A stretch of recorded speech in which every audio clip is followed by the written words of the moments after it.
Hi guys! Welcome back! So, ako na naman to, diba guys? So, yan nga guys, ipapakita ko sa inyo yung anong ginagawa ko pagtapos ko maligo or di kaya mag-half bath. Syempre, nagsa-sunscreen ako guys. Ito yung sunscreen ko. Kasi, diba, alam nyo naman, lagi tayong natatapat sa mga ilaw ng cellphone, mga radiation, gano'n, tapos sa sun. Kailangan natin ng protection sa balat natin. So, yan. Ito guys. Lagay na natin guys. Konti lang kasi meron na ito siyang kasaling foundation guys. Yan, lagay lang natin dyan. Masyado kasi akong busy lately guys, kaya hindi na ako nakakapag-live. Alam niyo yun, ganun talaga buhay ng isang estudyante. Minsan busy, minsan hindi, pero mostly busy talaga guys.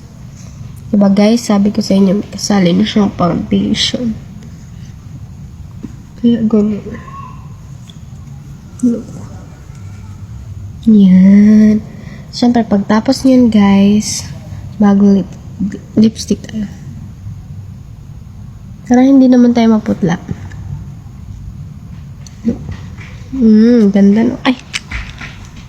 Siyempre, maganda talaga. Nagmana ko sa mama ko eh. Yan. Then guys, isuklay natin yung buhok natin. Alam nga naman, yung mukha lang yung maganda, pero yung buhok, baghag. Ay, naku guys. Pangit yun. Ay, pangit. Basta ayaw ko yun guys.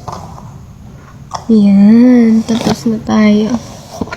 So, yun lang guys. Bye! See you sa live